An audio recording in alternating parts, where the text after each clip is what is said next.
Welcome to the webinar Implant Supported Fixed Prosthesis, All on X. The lecture is being presented by Kelly Bevington and Michael Long, and we are going to begin shortly. And now it is my distinct honor to introduce tonight's speakers. The first up is Kelly Bevington, our Director of Intraoral Technology. Kelly began her career more than 20 years ago as an RDA EFDA, graduating from Bryman College. She has a comprehensive knowledge of dentistry and the dental lab industry. Kelly has been professionally trained on most major devices, and she's able to provide expert chairside coaching. She manages the NDX clinical iOS training team and has clinically trained over 1,000 dentists and their teams. Kelly enjoys sharing her knowledge by presenting webinars and is a regular contributor to dental publications. And we have Michael Long, our full arch specialist and territory manager. Michael has 14 years of experience in the dental field, beginning his career at NDX Green as a CAD/CAM technician. He is advanced as a surgical planner, digital specialist, and customer experience specialist. Michael is passionate about leveraging digital solutions to enhance patient outcomes and streamline dental operations. And it is my honor to say, take it away, Kelly and Michael. Thanks so much, Jessica. Really appreciate the kind words, the wonderful intros, taking care of all of us and the housekeeping. We can't do it without you. And just to reiterate Jessica's comment about your availability to acquire CE from so many different sources, thank you for spending your time with us. It really means a lot to us. So let's get rolling here. Okay, so this is Michael and I. Jessica's already addressed the housekeeping. So one of the things that is important for us to disclose is that there is no additional financial interest from myself or for myself rather, or Michael. We are both full-time employees of National Dentex, and no outside source is reimbursing us for anything presented this evening.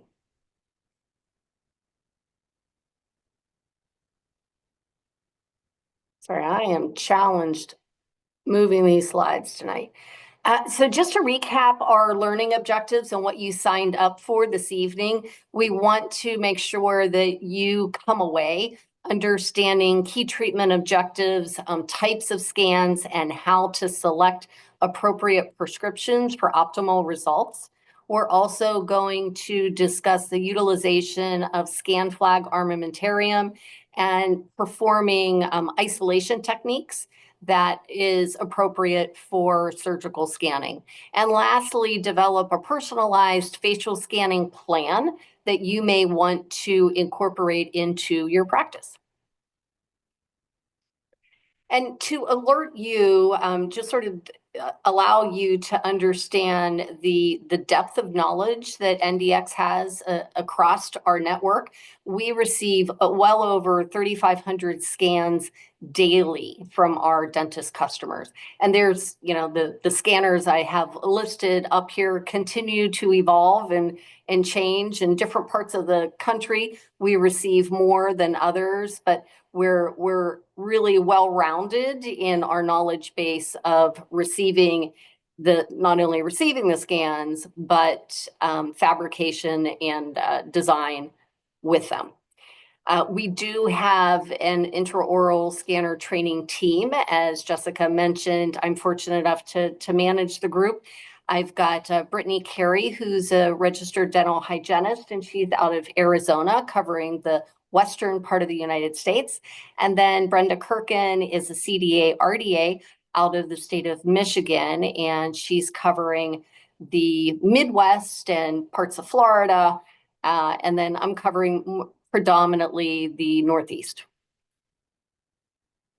These are some really interesting statistics that a colleague shared that I thought made a lot of sense for this particular program. So there are over 23 million edentulous patients out there. And of those 23 million, 81% of them are dissatisfied. Like, that's a huge percentage, right? So if you look at the math there, that's 174 potential edentulous patients per doctor, right? So per clinician that they could have in their practice.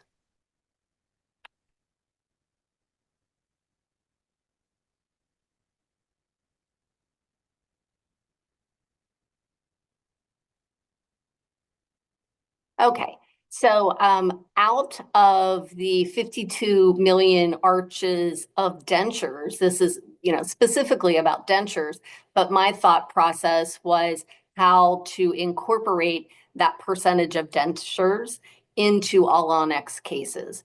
And hopefully you're going to have some takeaways this evening about how to roll that into your practice personally.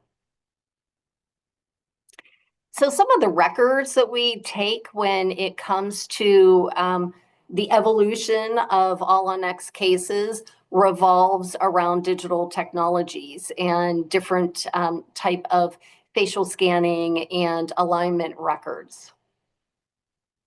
You still want your foundational knowledge and schematics that you use for occlusion and articulation. You're still working with the functionality and stability of the case.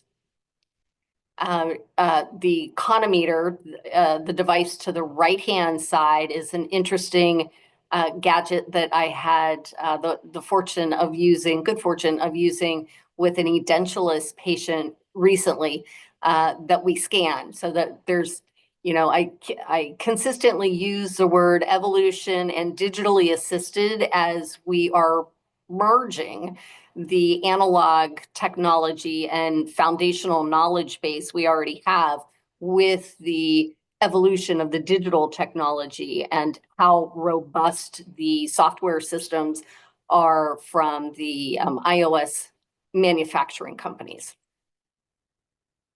So an example of some pre-treatment scans that I think would be very helpful for you to understand what is needed from the lab's perspective as that initial pre-treatment scan. So we want to capture all of the dentition, right, occlusally, buccally, and lingually, as well as into the buccal vestibules. Isolation is going to be critically important when scanning that fully edentulous patient, with the scan flags in place. So as I've experienced working both with general practitioners as well as surgeons, I actually find that the surgical operatories are somewhat better equipped for isolation because they're accustomed to doing surgery all the time. And really the go-to are giant 4x4 gauzes. Rarely do they have air and water in an oral surgery suite. And although sometimes these items, a ScanMade, an Optrogate, the Comfort View, help to retract the lips and cheeks to open up the view, they can also get in the way sometimes. So if you can manipulate the scanner wand with your hand, right? Use the scanner wand as a retraction device and have the gauze consistently in your non-dominant hand to wipe and dry, then scan, wipe and dry scan in a consistent, slow, methodical movement following the scan path protocol that your particular scanner recommends. I think that's most ideal. Secondarily, if you can incorporate four-handed dentistry and have an assistant with the doctor, it's the best of both worlds then. So let's go. I've already touched on a few of these, but you always want to make sure that any excess saliva or blood is removed from the tissue. Incorporate four-handed dentistry as you can. Cheek retraction devices can be helpful, but not absolutely necessary. There is a device called, it's not even a device, it's an item called a Dr. Thompson stick. that most clinicians that do dentures are familiar with. It almost looks like a little toothpick with some indelible ink on the end of it. When you moisten that, you can mark a patient's midline, for instance.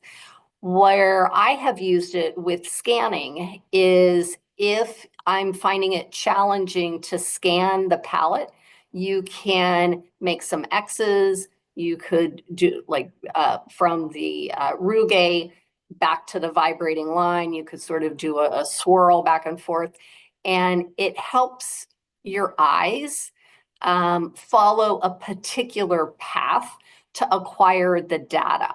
I'm not saying that the scanner is seeing it and like magically picking it up. That's not the case. It's only for your eyes, for your brain to follow a particular pathway. Sometimes when you're scanning the fully edentulous palate area, it can be very challenging to stay in that flow and have your images stitched together. You do always want to start on a solid anatomical landmark when scanning, just something that has some topography and depth to it for the camera to pick up initially. And you want to make sure that you're keeping the lens free and clear of any saliva, debris, any blood or anything like that. Okay. Here's an example of some of the anatomical landmarks that I was mentioning. You know, you want to make sure that you capture the retromolar pad and the hamular notch.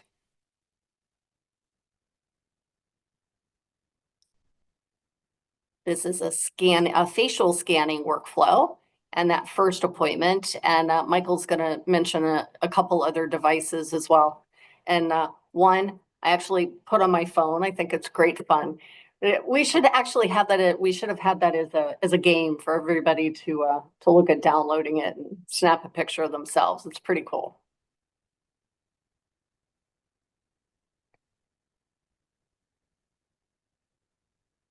And then, of course, you can utilize these same techniques for the printed overdentures. Okay. Now, we've got a few questions that we wanted to interject into the presentation just to sort of understand our audience a little bit better for what you're accustomed to and what you have in your practices currently, as well as developing presentations for the future as well.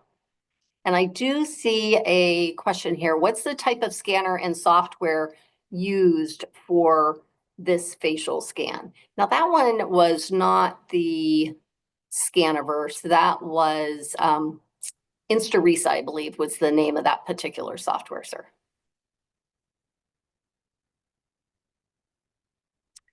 Okay, so here's our polling questions. They're up in front of you as well, but question one is, do you have a intraoral scanner?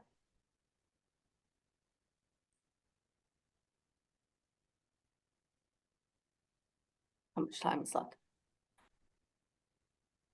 We're about 39% participation. I'll stop when we hit almost 50. Super. And here we go. Here's the results. Great. Do you have an intraoral scanner? 61% of you do, 39% do not. If yes, what type of iOS system do you have? 27% is iTero, 33 is Trios, and 7 is Medit. With 13% prime, I'm sorry, 33% prime scan. Super. And then the next set of polling.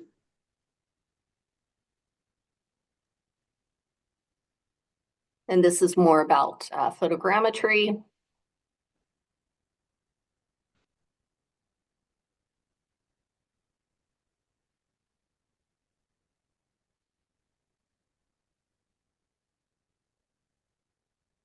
Oh, we got a little bit more participating on photogrammetry. Thank you, audience. I'll wait till I see the numbers stop rolling. Cool.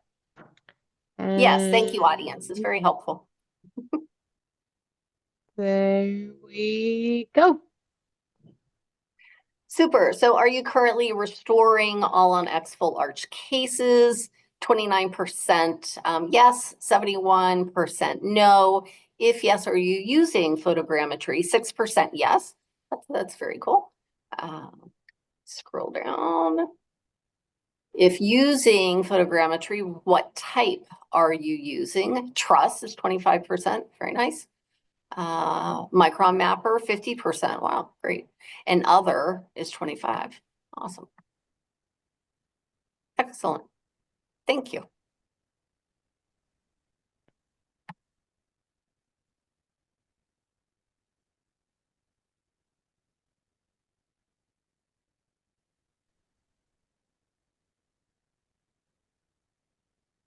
And then we'll turn it over to Michael. And as you start, Michael, there is a question for you in the chat box. Okay, perfect. Let's see here. So it says, is photogrammetry same as what you do with PIC scan for edentulous cases? Yes, it is. That is a photogrammetry scanner. All right, so I'm going to get started here. So thanks to Jessica and Kelly for inviting me in to do this webinar. So I worked in the lab for 12 years as a technician, and now I'm a territory manager and full arch specialist. So I'm out in the field more, out in offices doing these types of cases. So implants have always been very interesting to me. I love this part of dentistry, especially full arch bridges. So I wanted to touch on this first before I get into anything more in depth, but I wanted to talk about the proper fit, the importance of a proper fit of a full arch bridge. So if you have an ill-fitting bridge, a lot of the times from some of that conventional workflow of pouring models, taking impressions, some of that micro movement can lead to prosthetic screw fractures, bridge dislodgement, material fractures. If you've done a lot of all-on-4 cases, especially the conventional way, you may have had a patient walk in like this image here with a broken bridge. A lot of the times this is due to a poor fit, and digital and photogrammetry and more of this technology has helped us move to a better fitting prosthesis. I have highlighted a case report here. I will show you a slide at the end that you can go read this report if you would like, but it kind of touches on the importance of a proper fit. Moving forward here. So I wanted to show this timeline from 1990 until about 2003. There was a lot of case studies that were going into developing the all-on-4 concept. And then in 2003, Nobel Biocare actually launched that all-on-4 concept to the market of loading a minimum of at least 4 implants, could be 4 to 6 implants. And then in 2005, some of you may have heard of Clear Choice Dental Centers. They launched and came to the market kind of around this full arch treatment concept. That was their business model of getting this out to more patients in the market. Fast forward to 2008, PIC Dental, which was just referenced a minute ago, was one of the first photogrammetry scanners to come to the market. It's kind of interesting. This gentleman, Adrian Hernandez, was an industrial engineer, and he was out to dinner with his father, and they heard a snap at dinner, and it was actually his father's full arch prosthesis that broke. And the next day, they went back to the dental office to get it fixed, and Adrian was really surprised to find out from his background as an engineer how these impressions were taken. Very analog way of impression copings and then pouring up a stone model. So he went to the drawing board, and then by 2010, he launched the first photogrammetry scanner onto the market. So present day, fast forward now to present day, I pulled some of these numbers from Nobel Biocare's website and from PIC's website. But with the all-on-4 treatment concept, and think this is just with Nobel Biocare, over 250,000 patients have been treated with the all-on-4 concept, and 25 plus years of case studies that you can go and research. And then photogrammetry, surprisingly, 15 plus years out there on the market. So that surprises a lot of people because I get a lot of questions about what is photogrammetry. So yeah, it has been around for quite a while. So briefly, let's touch on what All on X is. I noticed some people mention that they do not restore All on X. So All on X replaces all teeth in one arch, typically 4 to 6 implants. And most cases, you can immediately load those implants day of surgery. If you notice here on the image, let me see if I can get my pointer here to work. All right, so if you notice here, on the photo, you have the implants. Your angled implants are typically in the posterior to increase your anterior posterior spread. And then you have your multi-unit abutments that screw into those implants and brings everything, your restorative platform, back to as parallel as possible for your prosthesis to screw onto. To appreciate the digital workflow, I feel like you really need to know where we came from. So some of you may have gone through the conventional workflow, but some of you may not. So I wanted to touch on it briefly before we got into the digital workflow. So this is the way that it has been, the process has been since All-on-4 came to the market.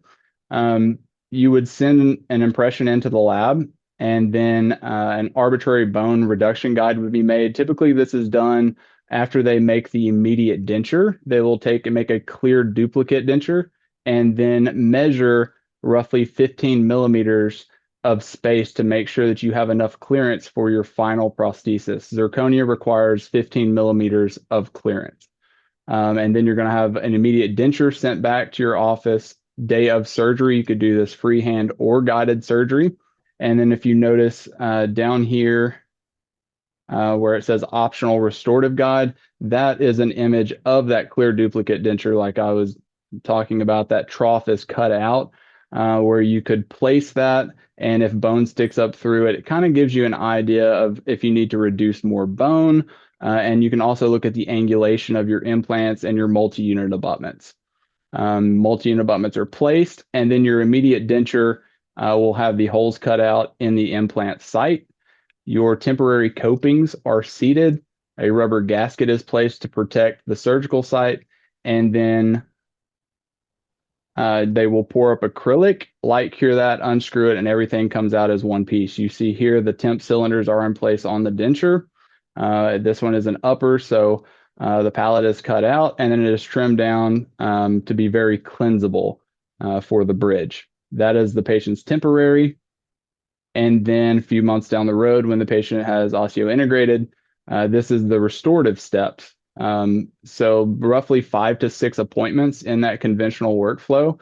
You're going to have a custom tray made, a master impression, base plate bite rim, verification jig, and then if any of you have done dentures before, very similar, the wax try-in on that 4th appointment. This is just to check to make sure your occlusion is good, that the patient likes the aesthetics, and before you move on to a final, because the final material is typically the most cost effective. So if we had to remake that, it can get very costly.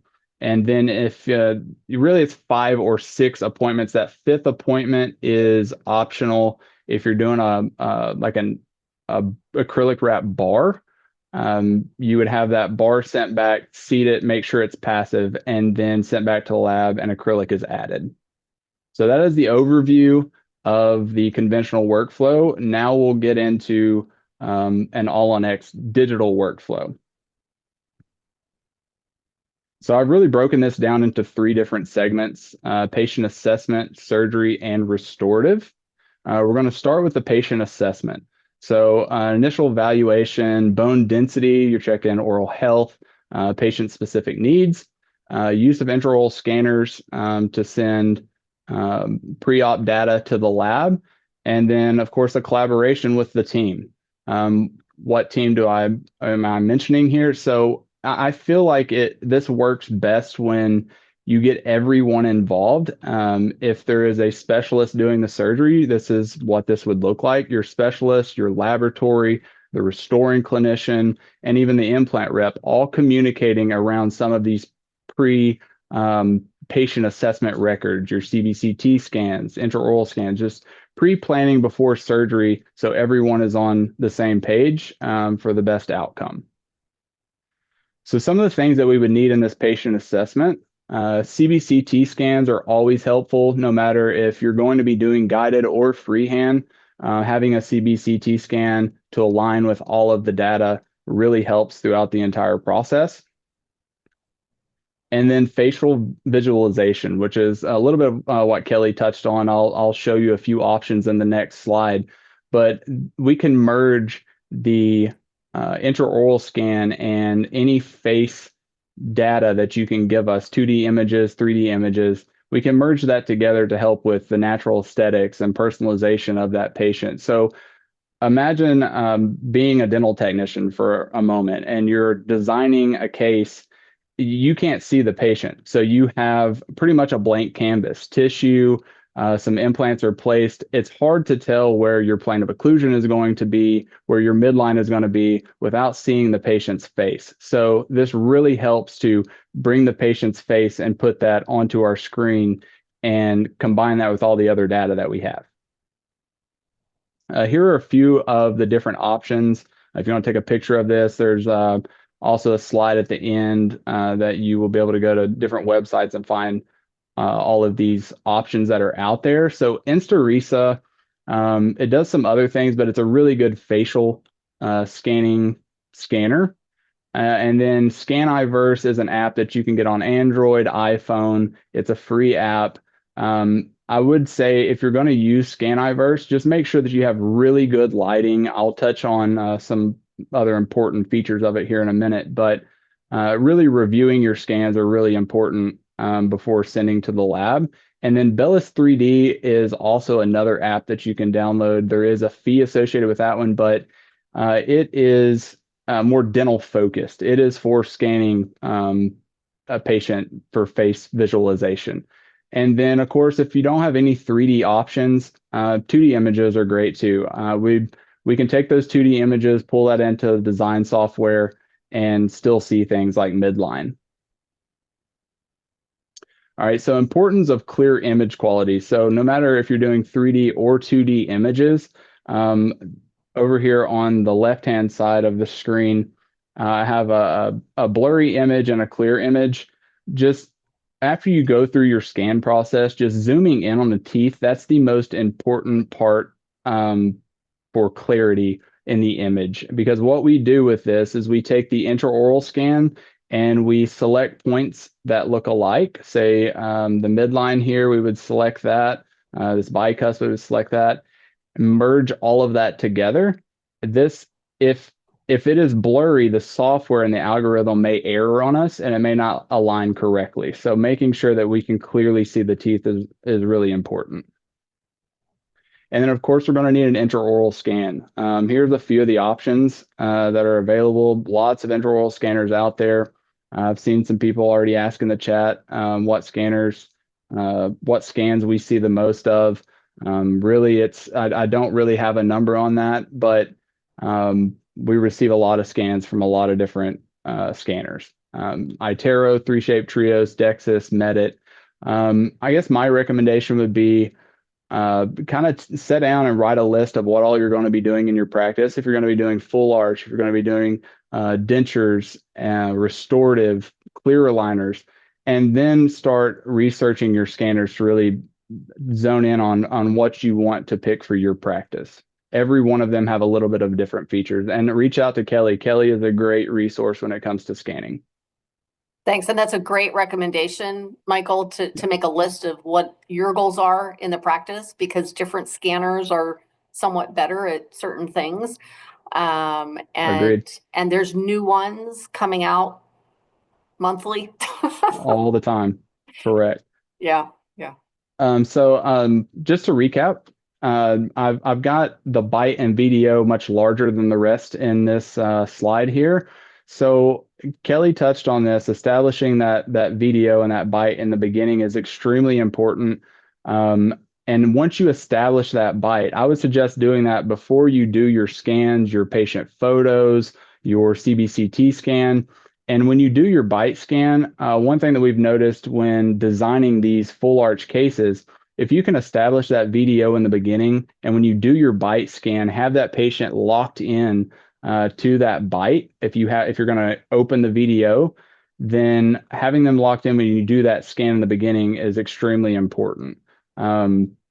And then you've got your patient photos, same thing. If you can have the patient smile real big, give us a series of images, series of scans. When the patient smiles, have them smile as big as they can. If you can't see a lot of teeth, you may have to retract them to take a 3D facial scan or to take your 2D images. That way we can clearly see the teeth.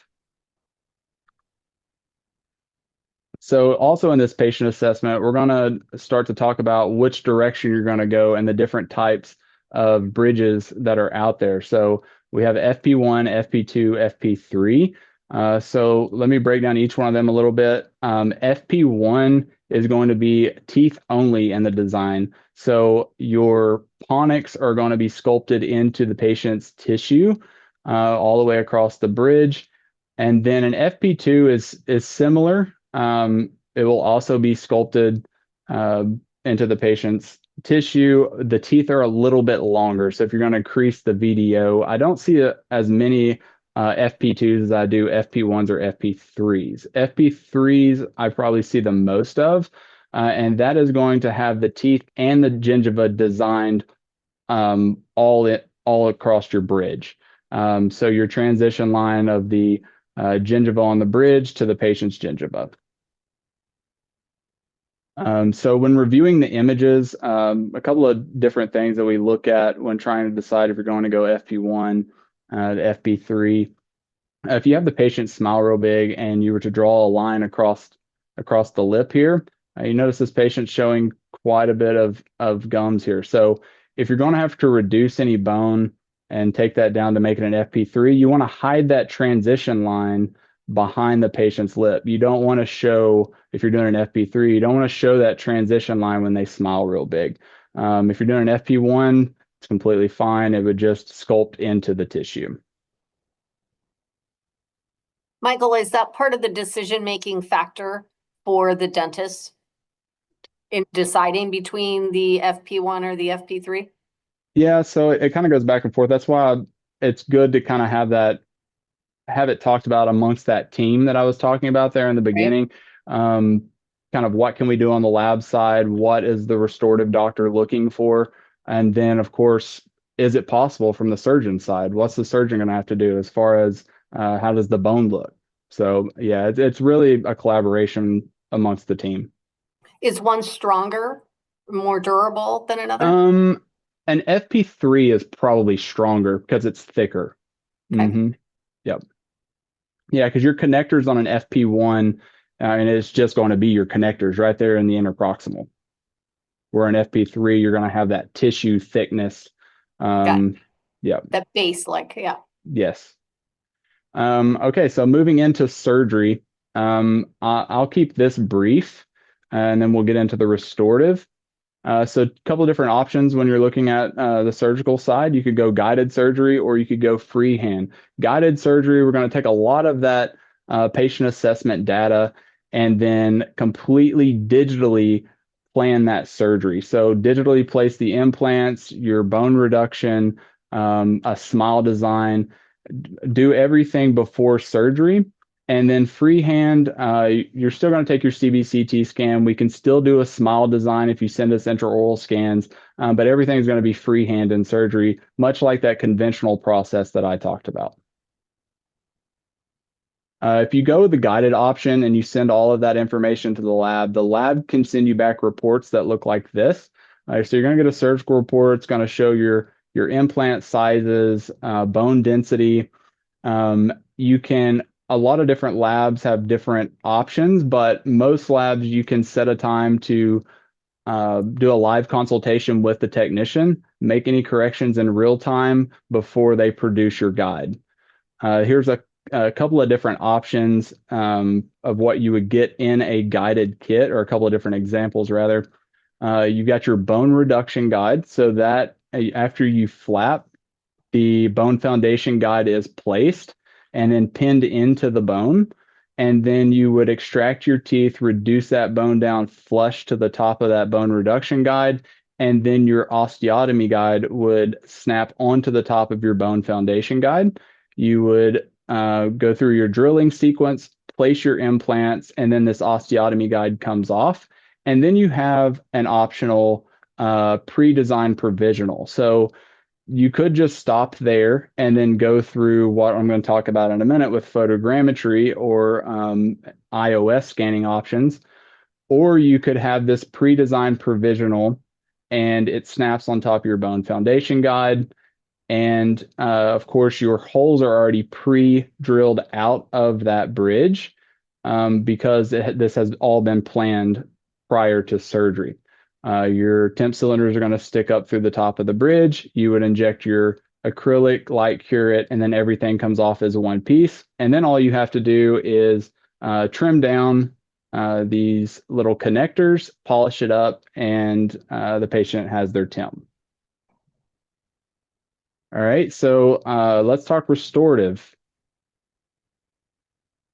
So here's your photogrammetry and iOS options that are out there. There's some other ones. PIC I've already mentioned.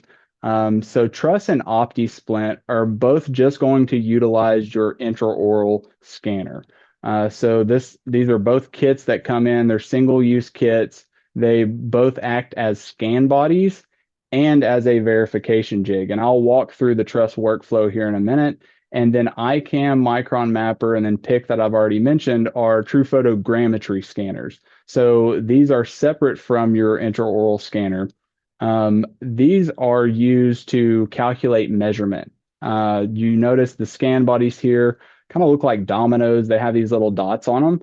So this scanner is going to calculate the distance between each one of your implant sites very accurately. A lot of these scanners get down to 10 microns of accuracy. And if you think of 10 microns, the human hair is like 100, 150 microns. So these are extremely accurate when it comes to fit. So they take that data. The technician can change these coordinates because they're just coordinates kind of floating in space when we receive them. They can change those coordinates to basically any scan body that's out there. To produce a lot of different bridge and options that are out there on the market. All right, so I'll walk through the Truss workflow. So the workflow I'm going to walk through is phase one. So when I'm talking phase one, phase two, phase one is going to be surgical. So you can also do this phase two. If you have a patient that walks into your office that is just needing to get their final and they're already in some sort of attempt, you can also do this workflow a little bit differently to speed up that process to about 2 to 3 appointments versus 5 or 6. So in this kit, you're going to get a truss connector, lab analogs, this box to ship everything back in, your stone and your measuring spoon, truss scan jig, and a flowable pattern resin. This is a light cure resin. So in the beginning, patient assessment, we would receive the intraoral scan, your facial scan, and then we merge that data together. So now that we have that data merged, we can do a smile design. So we'll digitally extract all the teeth, and then we can send you back a link where you can 3D view the design that we have proposed. You can show this to the patient. It's really a great tool to have to see this is where you're at, this is where we're headed. Michael, is there certain software that the doctors require to have to receive that smile design? There's not. No, it's just a link that'll come by email. You click it and then it just pulls up a web page and then you can 3D view it. Day of surgery, this is what we'll need. So we already have our smile design. We have the upper, lower, and the bite. So all we will need, you will place these reference markers, and there's plenty of different reference markers that are out there on the market. You will place a reference marker into the bone. This tacks right into the bone. A lot of them are self-tapping. I recommend at least 2 on the upper, 3 on the lower. So you'll place these, go ahead and scan pre-op, and then post-op, you will place the truss scan jigs, scan the arch, and if you notice here, everything has been extracted, implants placed, multi-units in, bone reduction. Only thing that has not changed here is our reference markers. You notice that in each one of these scans, this is what the lab is going to use to align pre-op, post-op records. That's the only thing that remains the same here. So they will use these points as points of reference to align all the scans. So after you do your truss scan, you'll do your tissue scan, and then send all that to the lab. After you do your truss scan, you will inject your pattern resin. There's little grooves on top of those truss scan bodies. You'll inject the pattern resin, light cure it, and then unscrew it, and it all comes out as one piece. So that is your scan body, and now it is also a verification jig that is picked up day of surgery. You have in that kit model analogs. You'll screw them into the truss verification jig, pour up your stone into the box that is also in the kit, and then place that down into the stone, let it set up, and now you have your verification model as well. Package that and send that into the lab. So once we receive all the data in, this is what this would look like. We have our pre-design here. We've got the facial scan, pre-op scan, and then our smile design. So we're going to start with our reference scan here, and because we still have teeth, so we can take and select points that look alike. So we'd say the central, select the central here, select the central in the pre-design, and then it will merge that data.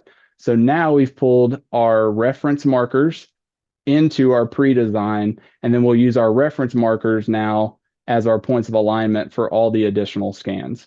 And our pre-design now will have the implant positions according to the scan body. So a few different options that are out there. We can do a 24-hour provisional where if it varies by lab, but let's say 2 p.m. in the afternoon is your cutoff time to have all the scans over to the lab. You would perform your surgery in the morning, have all those scans over to the lab by 2 p.m., and then we can do a 24-hour provisional turnaround. So that provisional would be designed, printed in the lab, pink would be applied to it, pink tissue, and then it would be shipped out to you and delivered the next day. Also, a 90-minute design option.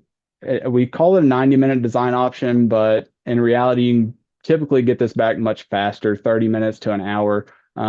90 minutes just gives us a little bit of a comfort zone there.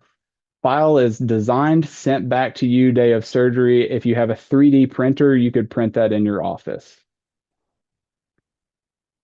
Here's provisional bridge examples. So these are all printed. They are direct to multi-unit, no bases. And so once these are printed, they are monolithic, all one shade. And then pink is basically painted on and cured. So that is the overview of the workflow. We have a couple of different resources. You can find these on your landing page, on your homepage for how you got into this webinar. It'll be on the left-hand side there. So this kind of gives you your stage 1, phase 1 workflow for truss, and then your stage 2 workflow would be if that patient walks in and is needing to go to a final and they have a temporary already in place. There's also articles and blogs that we have also linked to your landing page. Here's some more article and blogs that are also included. And then here are some resources, some things that we referenced through the slide deck. You have your Bellis 3D, Scaniverse, and then anything else that we've mentioned for you to research. Jessica also uploaded PDFs into the chat of some of those different resources as well for you. Great, perfect. So yeah, that's all I've got. If y'all got any questions, feel free to ask it, and feel free to reach out to me or Kelly if you have any questions after this.